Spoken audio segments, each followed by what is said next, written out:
なわんだ、なわんだ、なわんだ、なわんだ。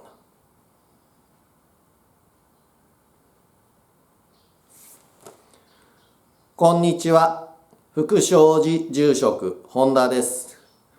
今日のテーマは御田の助けについてです。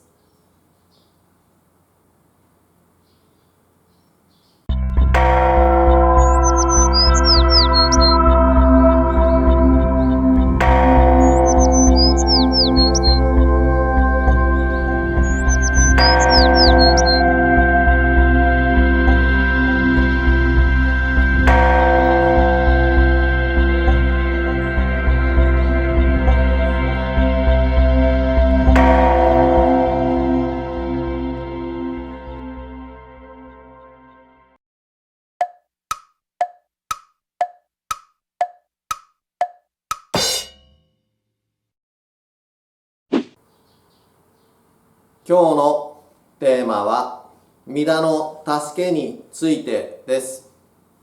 私たちはよく助けてもらった、助かった、そんな表現を使うことがあります。しかしその助かるといった時には私たちはどうしても自分の都合を中心として助けられている。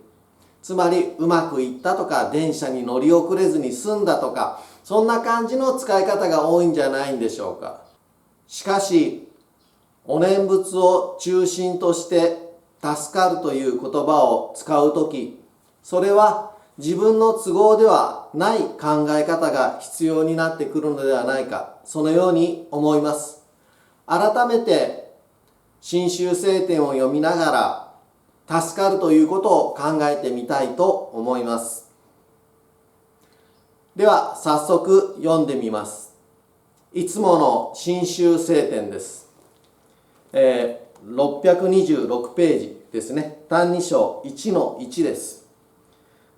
御田の誓願不思議に助けられまいらせて、往生をばとぐるなりと信じて、念仏申さんと思い立つ心の起こるとき、すなわち摂取者の利益に預けしめたもうなりと書かれております。もうちょっと文章は長いんですけども、この助かるというところだけちょっと最初の部分読んでみました。このように御田の誓願不思議に助けられまいらせて、往生をばとぐるなりと信じて念仏申さんと思い立つ心の起こるとき、つまり念仏を申すという心が起こるとき、そこには摂取者の利益に預けしめたもうなり、誰もが捨てられずみんなを助けてくれる利益がそこには広がっているんだ、そのように書かれております。これを親鸞上人は教行信証の行の中でこのように解説しております。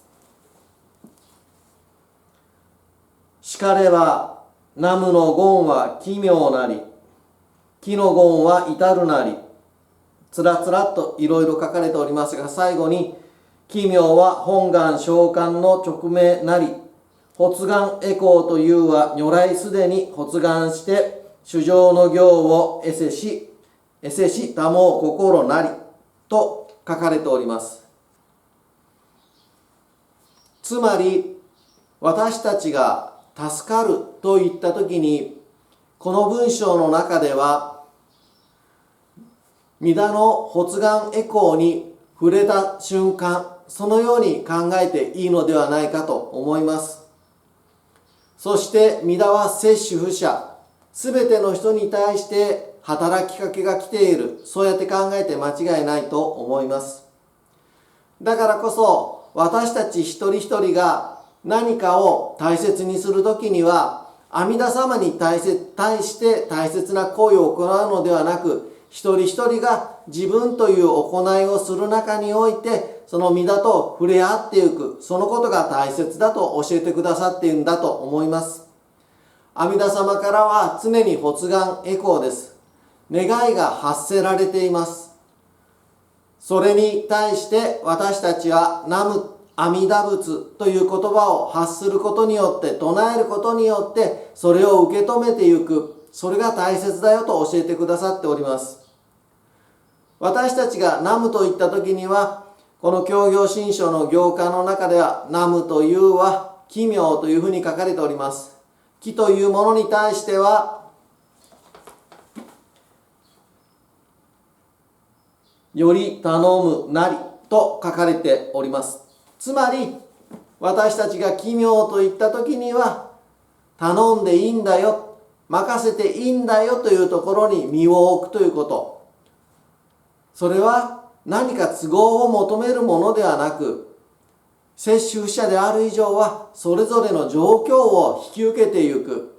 それぞれの状況の中で任せていく。そこに限るのではないか、そのように思います。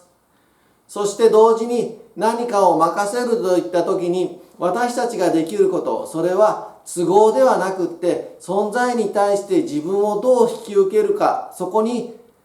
任せられている。そういう部分もきちんと考えないといけないと思います。実際に親鸞上人はお念仏を遠遊取得、もしくは万行遠避、そのように理解されております。ですので私たちが真宗の教えをいただき、お念仏を唱えるということは、遠遊取得、すべての出来事に対してすべてを自分のものにしてゆく、いい悪いでより分けない、そのように教えていただいております。また万行遠避という言葉からは、あなたの行っていること、そのすべてが大切な行なんですよ。これがいい、これが悪いではなくって、あなたの行動がより豊かになるための種になっていきます。そのように教えてくださっております。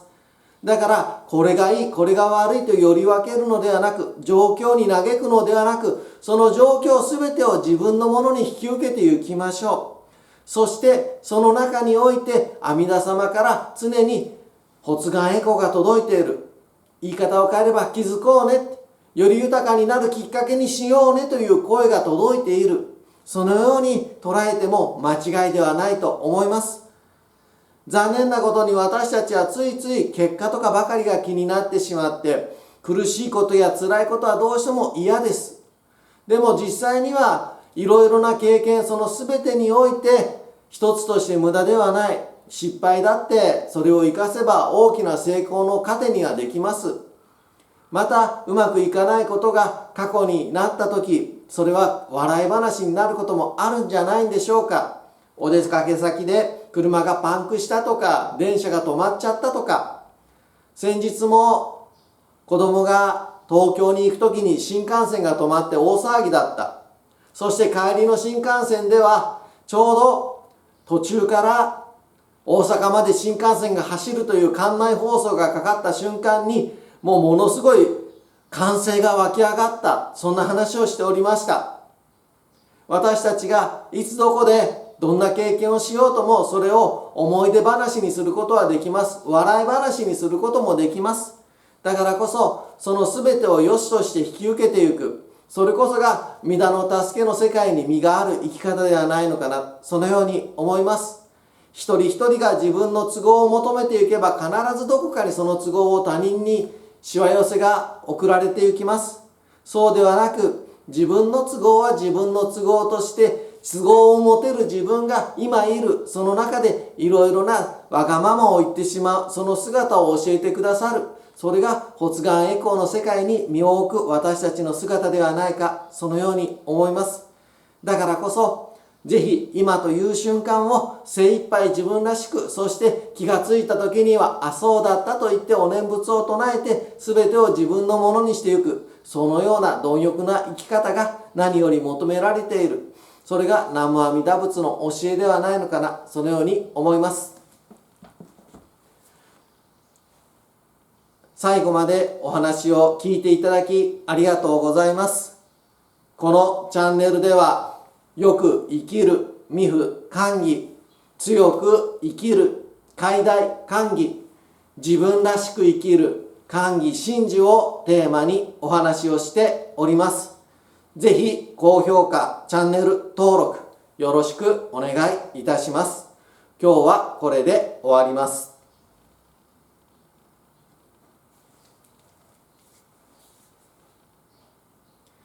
なわんだ、なわんだ、なわんだ、なわんだ。